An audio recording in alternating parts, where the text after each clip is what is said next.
Alright guys, I'm here back with a new video, and in this video I'm starting a bit of a series here where later in the year is the 5-year anniversary of Detroit Become Human, obviously a Quantic Dream game, a game I always intended on doing a video on, but with me not having done individual videos on the other more recent Quantic Dream games, I decided to finally get around to doing them here, and here we're going to be starting it off with Heavy Rain. A game that is extremely influential to my current taste in gaming, with this along with The Walking Dead Telltale being one of the first solely narrative-based experience that I had in the gaming medium, and because of that, I do have a lot of reverence for this game, despite the fact that in more recent replays I've continued to recognize just how bad this game actually is. Now, obviously for the time, this was an extremely innovative game, easily being the most cinematic game I've ever played, continuing off systems they used in Quantic Dream's previous game, in Fahrenheit or Indigo Prophecy in the US, but here attempting to tell this more grounded murder mystery narrative with numerous playable characters, had some of the best graphics and motion capture I had ever seen at the time, has many branching storylines, being one of the few games that makes your choices feel like they matter, to a degree at least when it comes to the ending, which there are obviously multiple endings to play into that. And again, it was impressive to see this type of experience being attempted to be conveyed within a video game. But looking back on it now, again, the game is filled with some terrible writing, as you would expect from David Cage, a ridiculous plot twist, and some really laughable voice acting along the way that do make this feel like a novelty of its time. Though despite recognizing all of its shortcomings, I do still have a lot of reverence for this game, stemming back to my nostalgia for it. And it has kind of become a game that is so bad that it's good in my eyes, to where I still get a lot of fun from playing it despite how laughable it is at points. Now, obviously, because this game is a mostly narrative-based experience, the best way to run through my thoughts on the game are to run through it from beginning to end. So let's start off with the prologue, which has us playing as Ethan Mars, a married father of 2, as he celebrates his son Jason's 10th birthday. And Ethan is essentially the main protagonist of the game, and as a character, I mean, he's fine. Again, his writing and acting are off at points, but I mean, again, that's the entire game for you. But his character is the one that reflects the story's themes the best in showing you how far someone is willing to go to save someone that they love. And really, I feel like it is through this connection to the theme that makes his character feel like the only true integral protagonist for this game, to which in retrospect it makes a lot of the content within this game feel pretty superfluous. But gameplay wise, this chapter really just acts as a tutorial, teaching you how the game functions, which is a bit abnormal, especially from a modern day standpoint where movement is done using the right trigger with the direction being decided by the left stick, essentially a glorified version of tank controls, which obviously leads to some annoyances there. You move the analog sticks in different directions to interact with objects around you, and there are numerous QuickTime events in this game as well, which are just annoying, a trend in gaming that I'm happy that has toned down in the modern day, though obviously with these narrative-based experiences, typically they do revolve them around these QuickTime events, as they obviously feel the need to make the player a bit more involved in these action-based sequences. Though the ones that truly are annoying are ones that involve things like moving the stick slowly or motion controls, which really end up being the bane of my existence in this game. But initially we do have some downtime at Ethan's home here as we wait for his wife and kids to arrive, during which you have to take a shower and get dressed. You later set the table, and again, all these activities are pretty monotonous. But again, the game is teaching you the tedium of its gameplay along the way. But the game also gives you a number of optional activities for you to do as well, things like finishing his architectural drawing, or playing with an RC car, or drinking orange juice from the fridge. And all this really is just showing you the starting point of Ethan's character here, as really that's the point of this chapter, as the real story doesn't start until the following one. This does show you his family life, where you end up playing with his kids outside and have this like romantic moment with Grace, but the chapter ends with you searching for Sean as he doesn't show up to the table for lunch, finding out that the family's pet bird has died, reminding you of the grim tone of the story to come. But then we get to one of the more iconic scenes of this game, where we cut to the next day, where Ethan and his family are at the mall shopping, to which Ethan watches over Jason while Grace goes to buy Sean some shoes. But naturally, Ethan ends up losing Jason, only to find him by a clown selling balloons, to which we get some terrible acting from Jason as he begs for a balloon, which we end up buying him one, only to conveniently lose him again, giving us probably the most iconic scene of this game, with Ethan now frantically running through the mall, to which you are given the button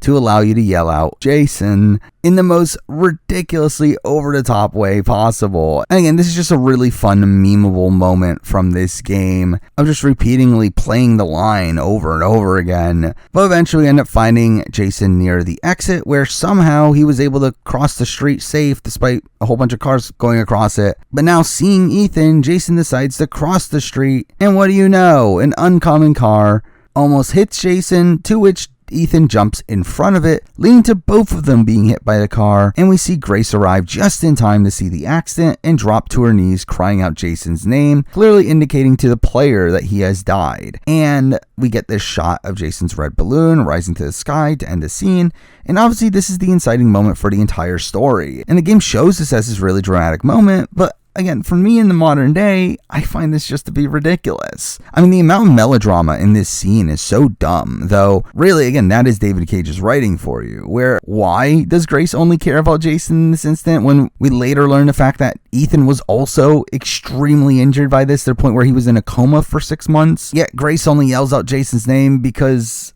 themes? Again, I get that this is thematically representing how Ethan failed his first son, and the rest of the game is him trying to make sure that doesn't happen to his second, but again, this thematic messaging is so blatantly obvious that the fact that Cage decided to just throw it in your face, which makes this entire scene seem so contrived to me. But then we get the opening credits, seeing the city of Philadelphia, even though it's never stated to actually be Philadelphia. Though the city has experienced constant downpour, playing into the MO of the origami killer, and the presence of the rain ends being concurrent throughout most of the scenes throughout the game, which gives this game its even more somber tone. But then we return to playing as Ethan Mars, now 2 years later, which ends up being the complete antithesis to that initial scene, with this showing how the loss of Jason has shattered his life, with him now being divorced. His relationship with Sean is now strained, with him being cold and distant to him, and this chapter has us spending time as he looks after Sean, during which the game gives you a checklist of tasks to do at specific times. Though something I do find fun about this is that you don't have to follow this list, where if you fail to do any of these tasks, then Sean will end up doing these things for himself, which is funny that you can essentially get to decide whether or not Ethan is a good dad in this situation, though it doesn't have any impact on the story, though it is funny just to be a complete dick with you telling Sean to go to bed at the earliest possible moment without having ever talked to him throughout the entire day. But either way, after Sean goes to bed, we end the chapter with Ethan blacking out, awakening with an origami figure in his hand, which obviously is supposed to be this red herring of him being the origami killer. The problem is that that's never explained, and again feels like another contrivance here, solely to throw off the player without any real substance to it. Now, I know that the initial plan was to have him psychically linked to the killer somehow, and that he was getting these blackouts whenever a kid was kidnapped. But also, again, even that's really dumb, and it doesn't make much sense either. But following this, we get introduced to the second of the game's 4 playable characters in Scott Shelby, who initially comes off as a well-intentioned private detective investigating the murders of the origami killer, though we obviously later find out his more sinister motivations, which initially recontextualizes these scenes in a cool way until you realize it doesn't fully make sense. And part of that comes from the fact that this game does allow you to hear the playable characters' inner monologues,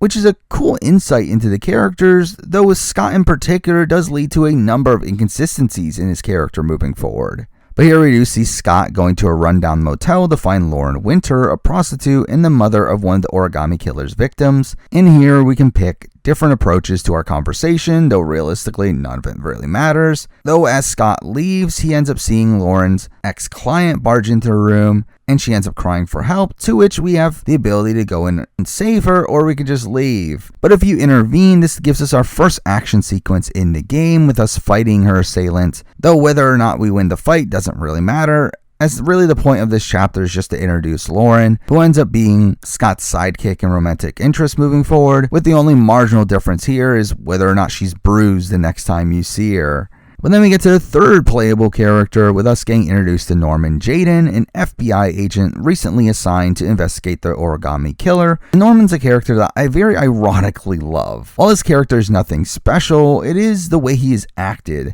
that comes off as really funny to me, especially in his interactions with Carter Blake, where especially if you choose the more angry options there, angry Norman Jayden is just a very humorous figure. Though through this introduction here, we do get a level of sci-fi added to the story here, with Jayden's use of ARI, this AR device that allows him to analyze crime scenes and catalog his evidence, and we use this to investigate the latest crime scene of the origami killer. And along the way, we do also see Jayden's first interaction with Carter Blake, who instantly comes off as a massive dick here, and it is his over-the-top dickishness that makes him probably one of my favorite characters in the game, though in reality he's just kind of a very generic dirty cop style of character. But after that, we do return to playing as Ethan Mars, starting off with him talking to a psychologist, which gives us an insight on the guilt that he feels over Jason's death, though really I felt like this scene was largely unnecessary, as,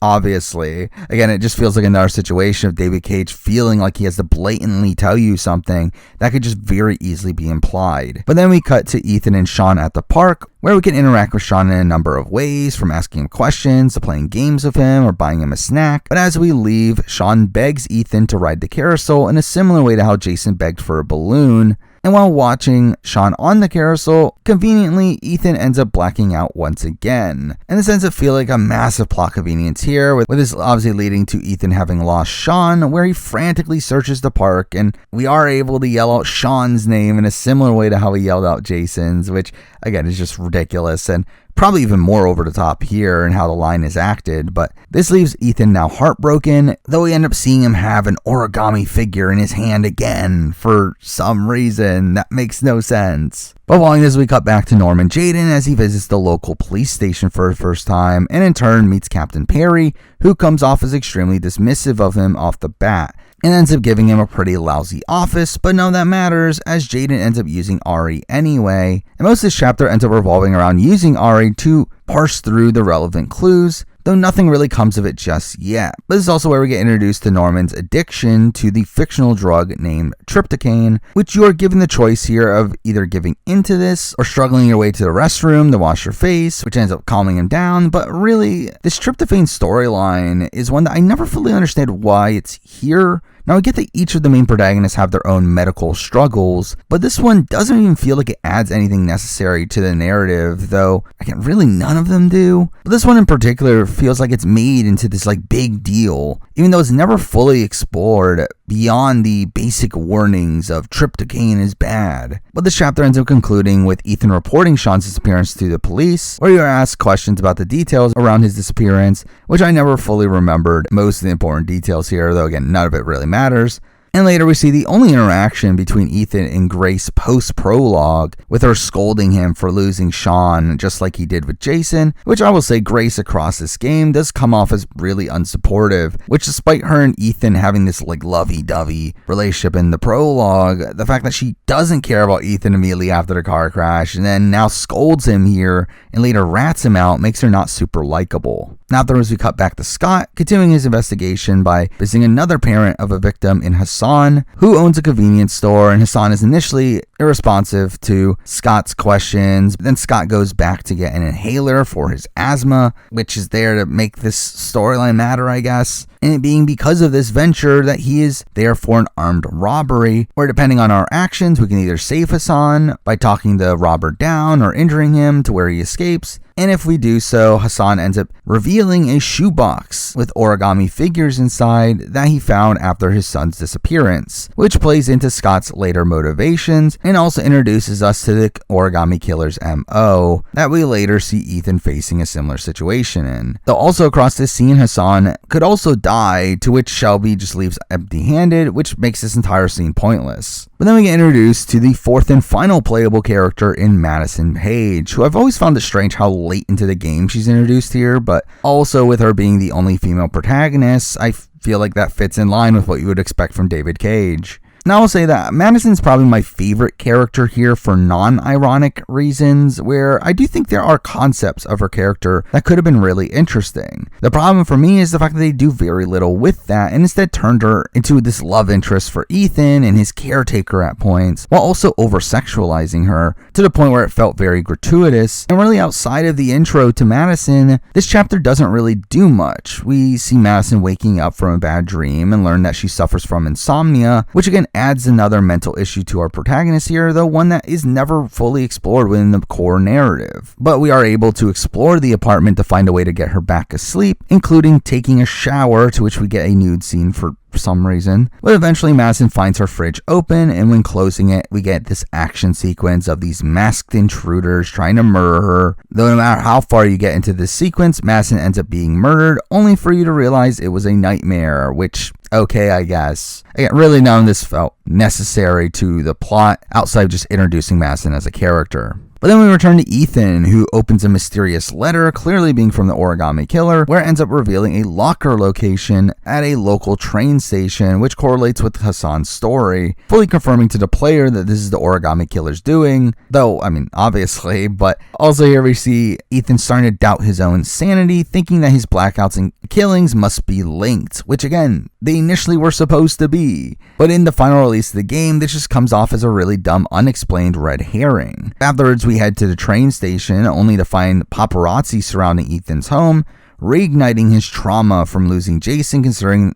that involved him losing him in a massive crowd of people. And here we are given this pretty pointless choice of facing up to his fear by walking past the paparazzi or sneaking through the back. But either way, you reach Lexington Station, where Ethan's fear of crowds reappears, giving us this pretty annoying section of QuickTime events that leads to Ethan hallucinating the crowd, freezing up, and falling over as they're touched for some reason. And after reliving the search for Jason, we end up arriving right in front of the locker room, conveniently, where we do find a shoebox similar to the one that Hassan had. Now afterwards, he ends up checking into a motel, where he ends up opening the box to find 5 origami animals, a cell phone with a memory card, and a gun inside. Being this interesting setup here to where it turns out the Origami Killer tests the fathers of the kidnapped kids, putting the kids into a drain where after a certain amount of rainfall, the kid ends up drowning, and now Ethan is tasked with completing these 5 trials before Sean ends up drowning, with each origami figure obviously leading to a different trial, and each of these trials reveal a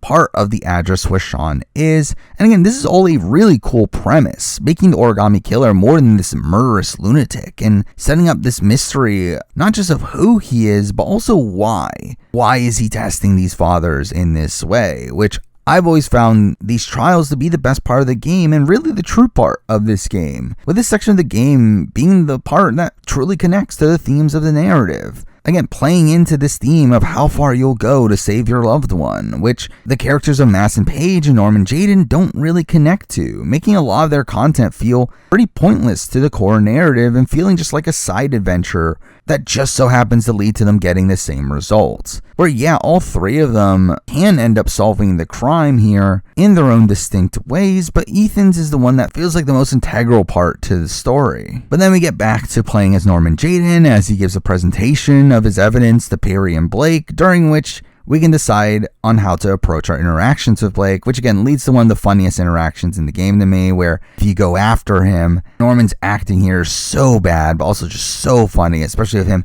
acting way out of character from like anything you ever see from outside of his interactions with Blake. But following this, Jayden and Blake investigate one of the suspects in Nathaniel, which this chapter is entirely pointless, as obviously he isn't the Origami Killer. But here we do get some good Blake being a dick content, with him berating Nathaniel for being a religious nut, to which we can fight back against Blake here, though eventually Nathaniel pulls out a gun, making us have to decide whether or not to kill him, though either way Nathaniel never shows up in the narrative ever again, and killing him here just feels completely out of character for Norman, and really just all this just feels like a waste of time. And speaking of wasting time, we then cut back to Scott Shelby in the Suicide Baby chapter, which is, again, another complete waste of time here. Really annoying to play. I mean, it has Scott finding a mother of one of the victims after having attempted suicide, and we end up nursing her back to health and also taking care of her baby, which all this is really tedious, having a number of the most annoying QuickTime events in the game, where you have the slowly moved analog sticks and have motion controls, and I really just hate this section, as all of it amounts to just getting a phone, another piece of evidence, which again doesn't matter that much. But then we get to the bear, the first of Ethan's trials, where it starts with us going to a parking garage where he is given a car that he is told that he must drive 5 miles against traffic down a highway, which, interestingly, unlike the trials moving forward, there's no way for you to decline this trial. Those trial gameplay-wise ends up comprising of a long series of QuickTime events, though no matter how far you get, the sequence still ends with Ethan crashing the car, leading to an annoying escape sequence, though again, none of that really matters, as really just feels like it's there to be an excuse for Ethan to be injured for the following chapter, where we get around to playing as Madison Paige once again, who conveniently ends up staying at the same motel as Ethan as a way to cure her insomnia, because I guess that's a thing. After an interaction with a really creepy receptionist, which feels like it's there because, again, Madison's supposed to be this attractive female character, and again, David Cage has to make that blatant to you, she ends up seeing an injured Ethan leaning on a railing instead of just being in his room for some reason, and this ends up being the first encounter between Ethan and Madison, who potentially end up being romantically involved later on, and we spend the rest of the chapter patching him up. Which again, the fact that they relegate Madison here to this supporting character for Ethan, with her just helping him recover after each of his trials, I feel like is pretty demeaning to her character, which again could have been a really interesting one. Now afterwards we get another pointless Norman Jayden chapter of him and Blake now tracking down another suspect, though the conversation they have in the car can change based on how you approach the Nathaniel chapter, though either way, you find the suspect in a market, you get a massive QuickTime event chase sequence that is just annoying and adds nothing to the story, as you can either arrest him or have him escape. Again, none of it matters because he's not the origami killer. But then we return to Scott Shelby, where we get a visit from Lauren Winter, who wants to join in our investigation, to which they agree to become partners, ironic considering the later revelations. But together they end up going to a party of a rich playboy named Gordy Kramer, who we assume Scott believes to be the origami killer, though realistically obviously he has more interesting motivations here. But to get to Gordy, we have to distract the guards by using Lauren as a distraction, which she starts off by trying to seduce them, because again, that's what David Cage thinks women are for. But either way, we get to talk to Gordy, only for him to not want to answer any of our questions, and we have a fight sequence with his bodyguards. Though again, no matter what here, we leave with no answers, and again, all this just is here to be a red herring for who the origami killer is. But then we get to Ethan's second trial, the Butterfly, which ends up taking us to a power plant where we get this notable section of having to crawl through a narrow tunnel that essentially acts as a maze, with us having shattered glass throughout the entire path, and the only way to find your way out is through using a match and see where the wind is blowing. And while this is a memorable section, I also find this section really annoying to play, with it being a pain to navigate through these due to the wonky controls, and you also have to move slowly to minimize damage, where if you get injured too much, you instantly fail the mission. And really, this is the most failable of the trials here, with this not even being the end of it, as it's followed by another section of you having to navigate another maze of electric wires. And again, it's just an annoying section of really lengthy QuickTime events that, again, through failing multiple times here, you end up failing the entire trial, though you are also given the option of quitting here as well. So again, there are many possible ways to fail this mission, to where despite me having played this game dozens of times, I've actually only finished this trial probably a handful of times. Following this, we do get to another chapter of Madison Paige tending to his wounds, though again, nothing really happens there outside of furthering the bond between the two. And then we cut back to Norman Jayden, where if you did arrest the previous suspect, we end up interrogating them, only to find out that none of this matters, as he can't be the killer. But this is where we do see Grace rat out Ethan, where she details that Ethan would go missing towards the end of their marriage after Jason died, and really none of this is explained in the main game. Again, originally there was supposed to be this connection between Ethan and the origami killer, but none of that's explained here, though this does lead to Blake and Jayden interrogating Ethan's psychologist, which for some reason is the first thing they do instead of approaching Ethan himself. But either way, this ends up being a similar scene to the Nathaniel one, with Blake doing his bad cop routine, though he ends up revealing that Ethan is tormented by visions of drowning bodies, which it's like, when was this brought up? Though also reveals that he dropped an origami figure along the way, which makes them fully suspect Ethan as the suspect. Though again, still, where is he getting the origami figures from? But whatever. Now afterwards, we get a short Scott Shelby scene of him meeting up with Gordy's father, Charles, at a golf club, where he attempts to bribe Shelby into letting his investigation go, which obviously makes Gordy seem more suspicious from the player's point of view. But from Shelby's, why didn't he just take the money here, knowing the reality of the situation? I mean, obviously plot is the answer, though I find that to be kind of dumb. But then we get to Ethan's third trial in the Lizard, which has us entering an empty apartment building where, after breaking some porcelain lizards to find a key to the door, we end up being tasked with having to chop off one of Ethan's fingers, which is obviously a very brutal scene for this game, where we have to look around the apartment for supplies to use, and there being a number of ways to cut his finger off, though again, this is another situation where you can also quit and not do it, but if you do it, you can really just do it without any preparation. Again, there's never really much incentive to do anything more than the bare minimum here, but again, it is a really gruesome scene. But following this, we once again get a Madison Paige chapter of her following up on what Ethan just did, with her just out of the blue arriving at the apartment building, which obviously we're given more context on this later with her doing research on him and through that tracking him, but at this point in the story, it is pretty jarring. But at the same time, the police arrive to arrest Ethan, and Madison has to help Ethan escape here. Now, the way that Ethan responds to her is different whether or not he cut his finger off, where if he did, he would obviously still be injured here, while otherwise he would be suspicious of her.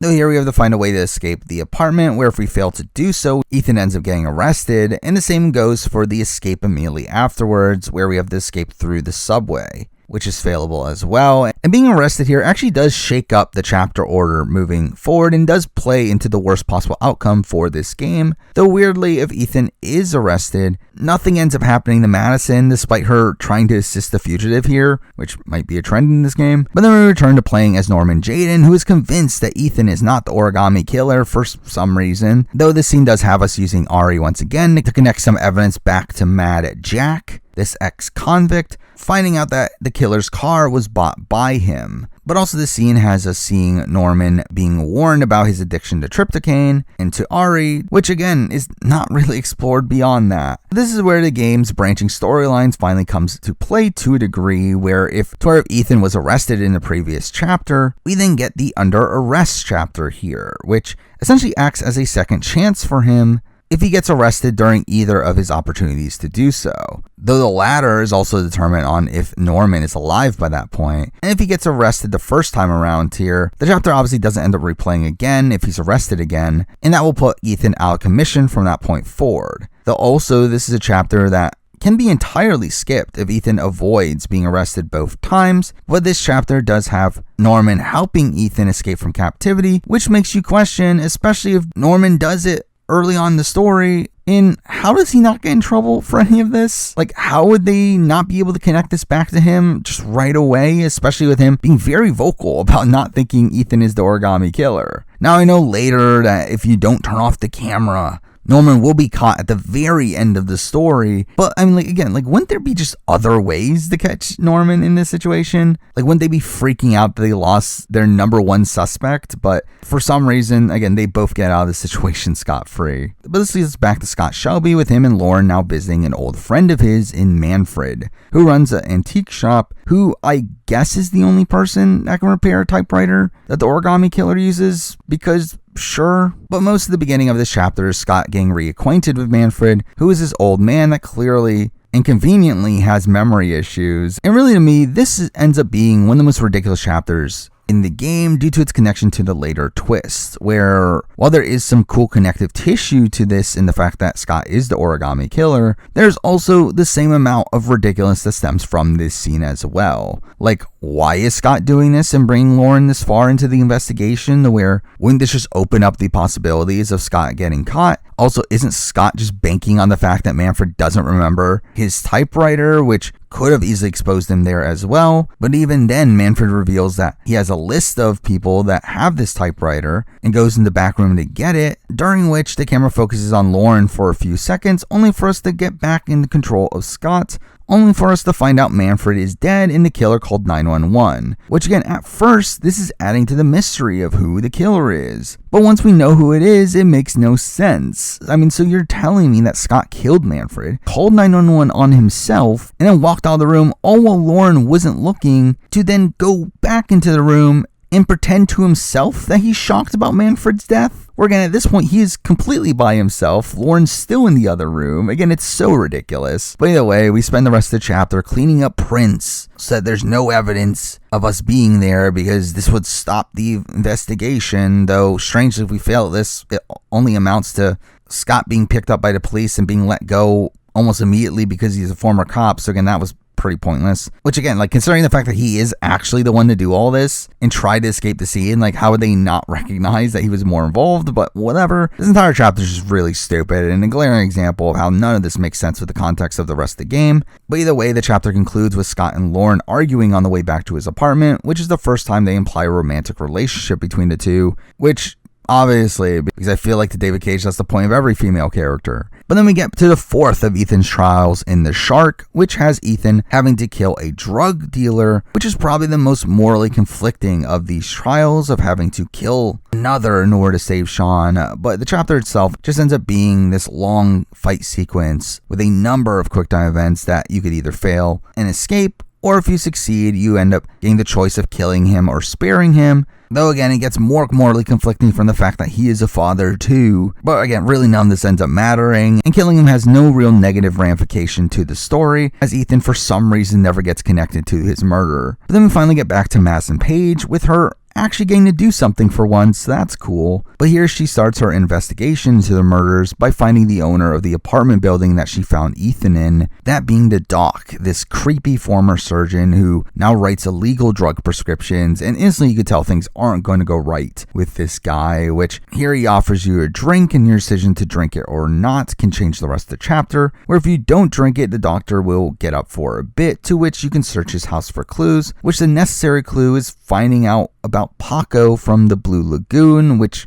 don't get how she would know this is relevant right away, but either way, you can leave before he gets back, to which you get out unscathed in this situation. But the more likely outcome either comes from you taking too long while looking, or drinking the drink, which is obviously drugged, in which it leads to Madison being knocked out and awakening on an operating table, which we get this very over-the-top action sequence here of having to escape from the dock, which is actually the first opportunity in the game where a character can die, where if you fail the escape sequence here, the dock will kill Madison and she will never appear again, skipping the rest of her chapters, really making the game from this point forward highly variant based on the statuses of each of your characters, which is another really cool concept within this game of the main characters being able to die before the end, and this does stem back to David Cage's game philosophy of him hating game over screens. So he had this game built in a way to where if you fail and a character dies, it's not over for the story, as it can continue with the other characters, which I think is the true reason why we have 4 playable characters here, as again, I don't feel like it's necessary for the core narrative and the themes of this game to have Madison and Norman Jayden in this game as playable characters, though they are here to propel this notion that David Cage seems to be obsessed with. But following that, we get another chapter where one of our characters can die, and us getting to play as Norman Jayden as he investigates into Mad Jack, who works in a junkyard, and Mad Jack really just comes off in a very stereotypical way here.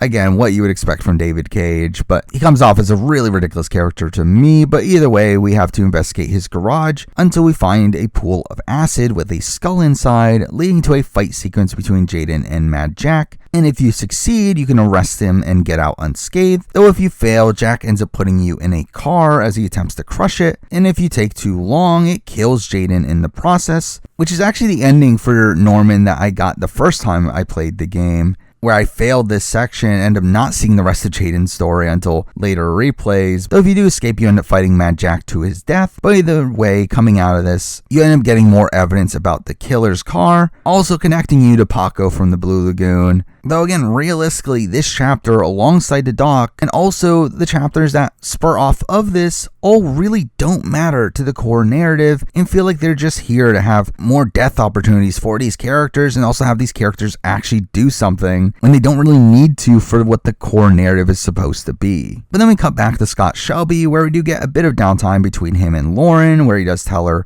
his confidence in Jordy being the origami killer, though she doesn't seem to buy it and wants to continue the search, which we do see Scott's hesitance here, one of the few times they actually do decent foreshadowing here. But also during this scene, we end up making her scrambled eggs, so that's riveting gameplay. But through Lauren's research, she ends up finding the name John Shepard, taking them to a cemetery where we waste time looking for his grave, which is just, again, boring gameplay. But here we end up finding out that John died when he was 10, though we do find an origami figure and fresh orchids on his grave, leading to the nearby gravedigger telling us the story of this boy's death, which ends up being a playable section where we play as John's twin brother, who clearly later becomes the origami killer. And this has always been an annoying gameplay section to me, with you having to navigate through a construction site and it really just being a boring series of quick time events. But this is all started by John and his brother being kicked out of their trailer home by their drunk father, clearly showing that the origami killer's MO does come from his hatred of his father, and also him leaving them out in the rain, to which John ends up saying, "A little rain never hurt anybody,"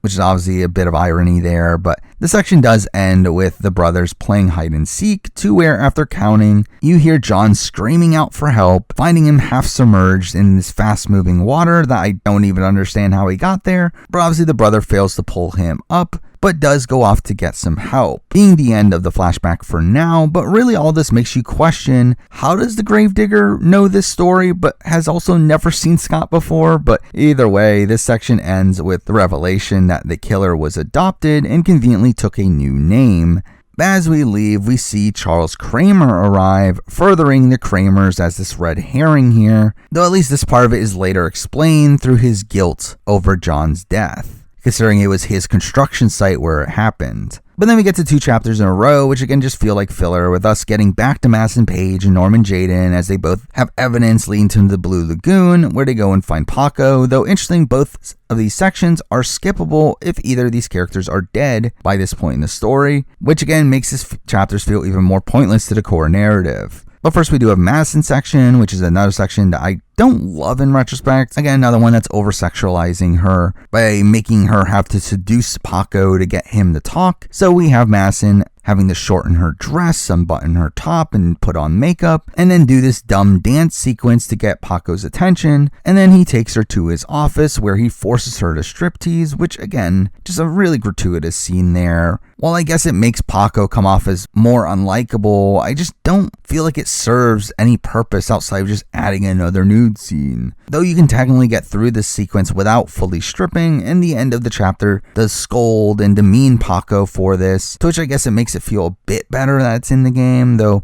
again really a scene that just feels largely unnecessary, outside of this being how she learned about John Shepard's name. But then we get to Norman Jayden section, where no matter if Madison was alive or dead, we do find Paco in his office, now dead from a gunshot, which is where we are ambushed by the origami killer, who is wearing a mask, and we get this action sequence where the killer escapes, though interestingly there is one button prompt in particular that is necessary for Jayden to end up solving the crime, as grabbing onto his coat at the end makes him drop a couple of gas station receipts, which one, it's like, why is he keeping gas station receipts in his pocket? But either way, this is the final piece of the puzzle that Norman needs in order to solve the case. But again, you can explore his office here through using Ari, though most of this information doesn't amount to much. Now, the next scene ends up being another one that is extremely variant based on the previous scenes, where we do see Ethan being distraught after the previous trial. Though if Madison is still alive, she ends up arriving to console him, because that's this game. But this is where you decide on whether or not to start a romance between the two, to which you obviously get a sex scene, because why not? And obviously you have to do all these QuickTime events to undress each other, and that's something. Though this is followed by another one of my favorite scenes in the game, not because it's good, but because it is so laughably bad. Where here we do have Ethan finding out that Madison had been chronicling their adventures, think that she hasn't been genuine with him, leading to a big argument between the two, with the acting from Ethan here being so ridiculous, to where I always laugh during this scene, especially the line of, "You lied to me, Madison, all this time you fucking lied to me," which again, it's just so great how bad the acting is there. But either way, you are given the choice to forgive or reject her, which does have an impact on the endings, though no matter what you choose, Madison ends up going downstairs and sees the police ready to arrest him, where we are given the opportunity to call Ethan's room to warn him, though if Madison is dead, obviously this all doesn't happen, and really the following scene plays out the same anyway, where you get this action sequence of Ethan escaping from the police, where if you fail here, you end up getting arrested. Where again, if this is the first time you're arrested and Jaden is still alive, the under arrest chapter plays out here, where Ethan would be able to escape, but if this is the second time you're arrested, or Jaden is dead, then Ethan will remain arrested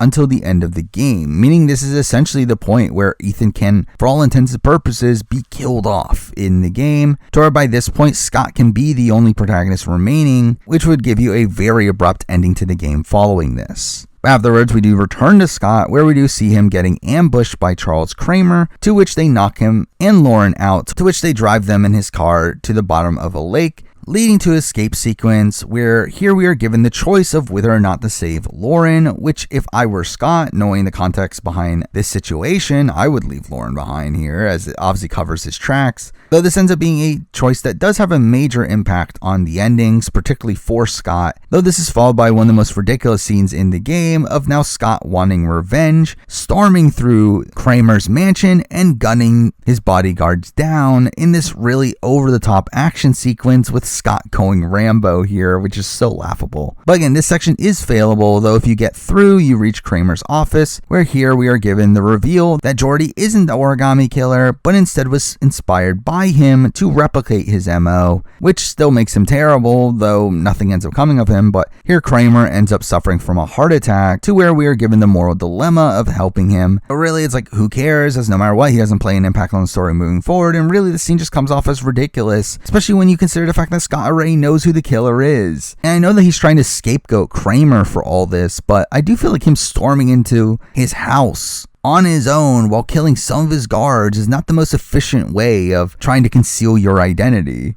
But now the next 3 chapters end up all revolving around the other 3 protagonists as they each figure out the location or the identity of the killer, though again all of these are skippable if their respective characters are dead or arrested by this point. But it starts off with Madison having found John Shepard's mother at a hospital, to where we spend the chapter trying to jog her memory in order to find out the killer's identity, which again comprises the tedious tasks of making origami figures or getting her orchids. But eventually she remembers the name, but for some reason has to whisper it to Madison, obviously just to not alert the player to his identity yet. But also the dumber thing here is that we see Madison's reaction, to where she acts completely shocked to this news, as if she knows who the killer is, only for her to have never met Scott Shelby before. And this is all just really ridiculous, again feeling like it's here just to add suspense for the player, even when it doesn't make sense within the actual narrative. But then we get to the final Ethan trial in the Rat, which ends up being a binary choice of Ethan having to drink a vial of poison that will kill him in an hour, which obviously this is the ultimate test of a father's love for his son.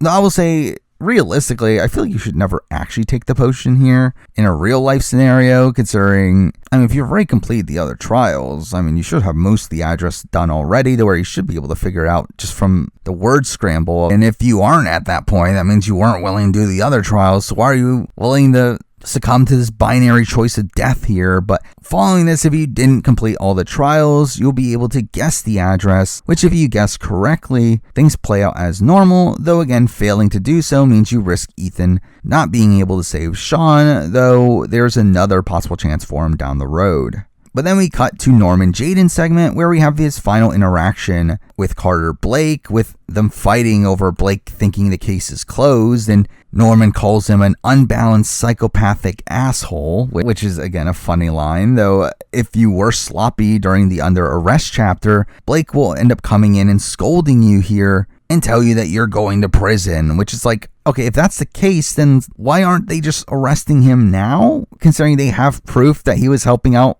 a suspected criminal? But either way, here we once again have to use Ari to go through the evidence, with this being the last opportunity for Norman to solve the case, which based on how you played previous chapters, this could be impossible, as again you need to gather specific evidence to piece things together, which does make this extremely failable, especially when you have a time limit here to solve everything as well, which running out of time here can cause Jaden to die here, though you can also come up with the incorrect conclusions along the way, like thinking Blake or Ethan are the origami killer, though again, if he doesn't die here, just like Ethan, there's a second chance for him down the road. But following this, we finally get the lead up to the killer's identity. Now, first there is a scene involving Lauren, if she is still alive, where Scott drops her off at the train station to keep her away while he deals with the origami killer, and they have a goodbye kiss, and really it's just a weird scene, seemingly just taking Lauren out of the story so they don't have to bother with her again until the endings. But then we get back to the John flashback where he plays his brother once again as he tries to get his father to help save John, only for him to refuse.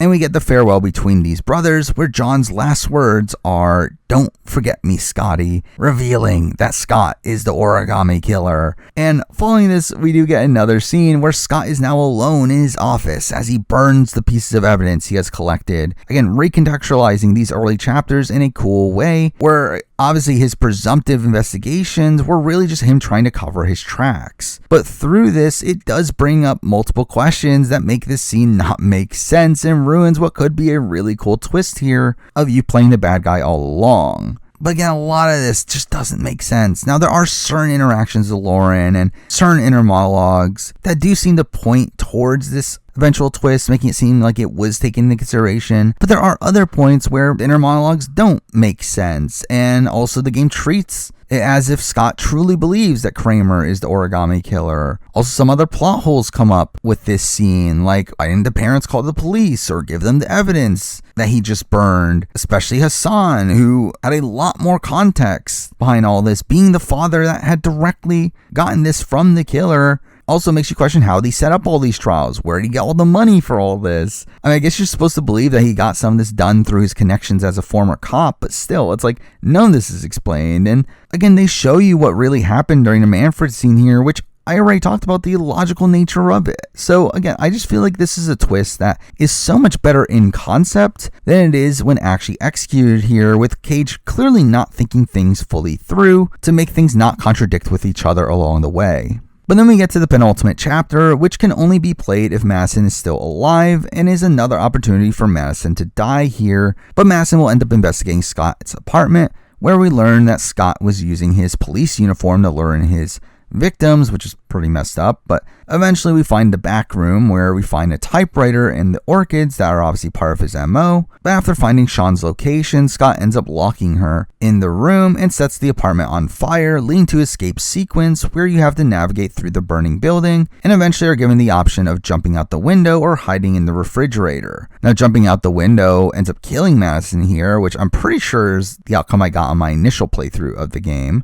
Though obviously the way they keep her alive is to hide as she ends up surviving the explosion, and afterwards she has the opportunity to call someone to inform them of Sean's location, either Ethan or Norman if they're both alive, which is just kind of ridiculous that she conveniently can't call both of them. But also ridiculous that you would even consider calling Norman over Ethan, considering she doesn't even know who Norman is. But again, this is essentially a second chance for one of these characters, where if you messed up their storylines previously, it could be rectified here, making it very difficult to not have all protagonists there at the very end, unless you accidentally got one of them killed along the way. But this does take us to the final chapter, the Old Warehouse, which ends up being an extremely variant chapter based on the statuses of each of the characters up to this point. Where it's entirely possible for this chapter to not be playable at all if none of the characters make it here, though interestingly, every playable character can also die within the course of this chapter, leaving the possible endings wide open coming into this chapter. Now, if no one arrives at the warehouse, obviously Sean ends up drowning and the chapter ends almost immediately. Now, Ethan does make it. He's always the first to arrive, though the order of operations here does change based on if others make it as well. But if Ethan is alone, he ends up rescuing Sean first and has to revive him because they obviously need more melodrama here. But then if Ethan took the poison, he assumes that he's about to die as the hour is almost up, only for him to survive and realize that it was a placebo for some reason. And again, I think this is kind of dumb. Now, I get that they wanted to make so that you're rewarded for playing optimally, to where by completing all the tasks, it does lead to Ethan surviving, but I do think it kind of minimizes the themes to a degree, where I do think it would have been more satisfying to see Ethan fully sacrifice himself in order to save Sean here. And I know he does conceptually, but it just feels like a cop-out and really makes no sense for Scott to be doing this, where why would Scott want Ethan to survive? To just have more evidence against him, though I guess that's different depending on which outcome you get. So all this is pretty dumb, But this is where Scott ends up arriving and gives his typical villain speech, revealing his motivations, talking about him being there during Jason's death, and that's what inspired him to test out all these other fathers. And for years, he's been failing to find a father that would do what Ethan did, and in turn decides to make Ethan his next target for some reason. Which is like, why? Again, like, Ethan was already tested. Ethan already pretty much sacrificed himself to try to save Jason. So why did you need to test him again? But interestingly, exclusive to this outcome, Scott ends up deciding to not fight back here, instead allows Ethan to kill him, to which he gets the choice on whether or not to do so, which I do think doing so does feel like the more satisfying outcome for the story here, really being one of the most satisfying outcomes for this Ethan versus Scott dynamic here from a thematics perspective, though strangely it's also one that you only get if Ethan is the only one to arrive here. And that strangely also ends with Ethan still dying afterwards anyway, as the police end up surrounding the warehouse, to which they end up shooting him on sight, being this very anticlimactic ending in that he went through all of this just to still end up dying here. Now Norman ends up going on his own, and we do instantly save Sean, which upsets Scott as only his father should be able to do so, leading to a fight between the two, leading to a conveyor belt, which leads to Scott dangling above a grinder, and we get the choice on whether or not to save him. If we don't, the fight is over, but saving him causes a second fight to which you can lose. So either way, Sean is freed,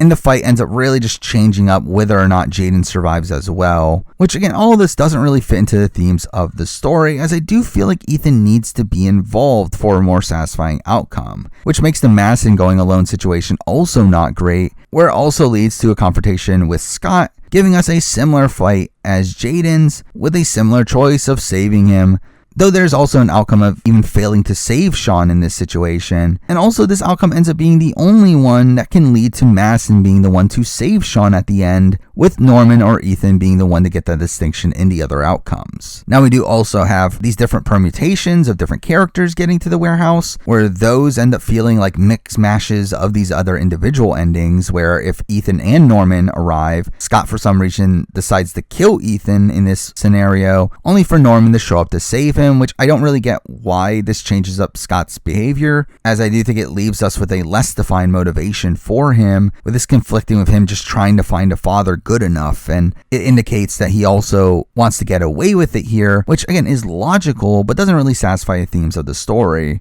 Though here the fight between Norman and Scott ends up playing out the same, though Ethan ends up surviving this outcome for some reason. Now in the Ethan Madison outcome, Madison arrives just as Sean is saved, only for Scott to try to kill both of them, to which Scott says Ethan has earned his respect, which, I mean, cool, but why are you still trying to kill him? And Ethan does end up getting shot here, and we get the same fight sequence between Madison and Scott, though Ethan can end up saving her, though either way, both Sean and Ethan end up surviving here. And then we also have the Madison-Norman outcome, which it's like, what are we doing if we get this outcome? But this plays out similarly to the Madison alone outcome, just that Norman is there, being the one to rescue Sean, though if Madison ends up dying along the way, it essentially gives you a second chance, with Norman getting to fight Scott afterwards, though either way, Norman ends up being the savior in this position, which again, I think really shows you how much David Cage thinks of Madison as a character, with her only being the savior in a situation where she absolutely has to be.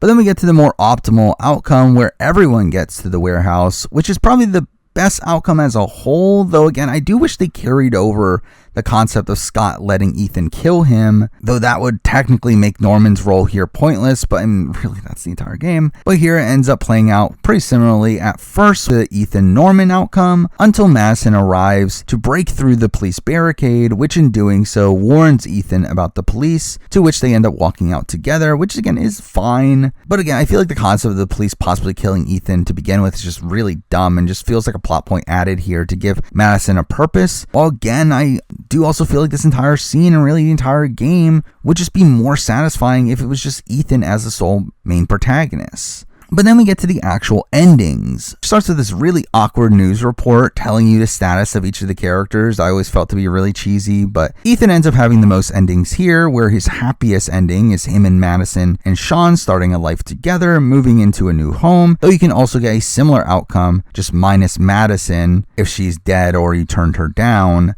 And again, this feels like the most satisfying outcome. For for Ethan to essentially get his life from the beginning of the game back. Now, if Ethan is imprisoned and Sean is saved by others, this leads to another fine outcome, with them obviously being reunited and him and Grace being implied to try to repair their relationship, though every other outcome ends up with Ethan dying here. Now, if he had died previously and Sean ends up surviving, we do see him crying over his father's grave, while the other surviving characters can watch from afar, which is fine if Ethan was giving a satisfying death earlier, but he isn't, so again, it ends up being pretty lackluster. And then we are given the numerous outcomes of Ethan killing himself, where if Sean ends up dying, Ethan ends up dead anyway, hanging himself if he's still imprisoned, or shooting himself in the head if not. Though this obviously changes if he romanced Madison or not, with that outcome in particular being funny to me, with Ethan and Madison visiting Sean's grave and she declares her love for him, talking about how she wants to start a family, only for him to then immediately kill himself, which is darkly humorous. Now, Madison, as we talked about, does have shared endings with Ethan because that's how they treat Madison Page. But if she doesn't end up with Ethan, she gets her own endings. If she dies, she ends up getting a pretty demeaning outcome of a reporter standing by her grave reporting on her death, only to then not care about her immediately afterwards. Her saving Sean leads to her writing a book called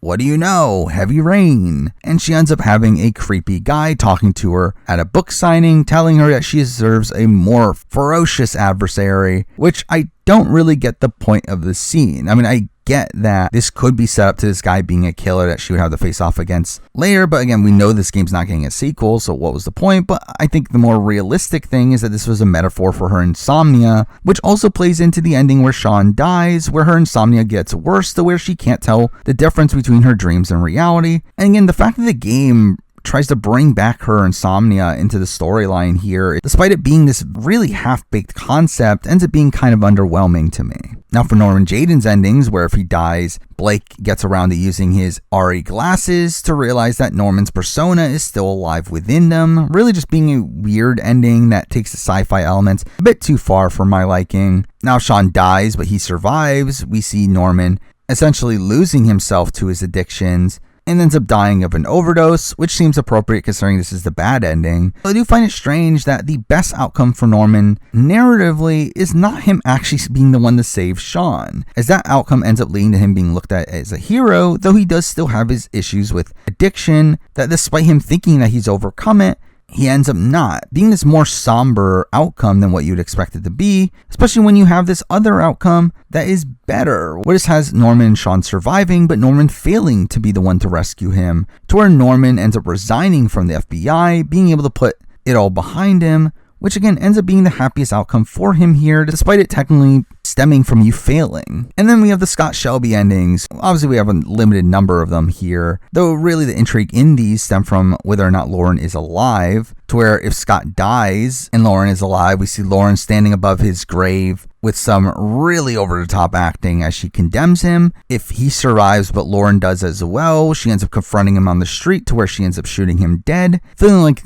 a comeuppance for him either way, meaning that the only way for him to truly get away with this scot-free is if Lauren is dead and he ends up surviving, to which we end up getting an outcome of him walking through the streets unpunished. Obviously not being a satisfying outcome for the story, but is pretty in line with the worst case scenario. And with that, I mean, that is the entire game of Heavy Rain. Again, a game that I adored at the time, but now looking at it from a more critical point of view, I simply realize how bad it is. Now, there are still some decent concepts in this game, and I do think if it was written by a more competent writer and had some better actors, it could have still been a game that stood the test of time. But instead, for me, it is now a guilty pleasure. Again, a game that I genuinely think is bad, but I have so much nostalgia for it, and it is very laughable at points that I still find it to be a fun game to play, as long as you don't take it too seriously. But that, those are my thoughts on Heavy Rain. Now again, later in the year is the 5-year anniversary of Detroit Become Human, so I'll be doing a retrospective of that. Also, I'll be doing one of Beyond Two Souls at some point between now and then, just because I guess, so stay tuned for that. But for now, that's the video. Thank you for watching.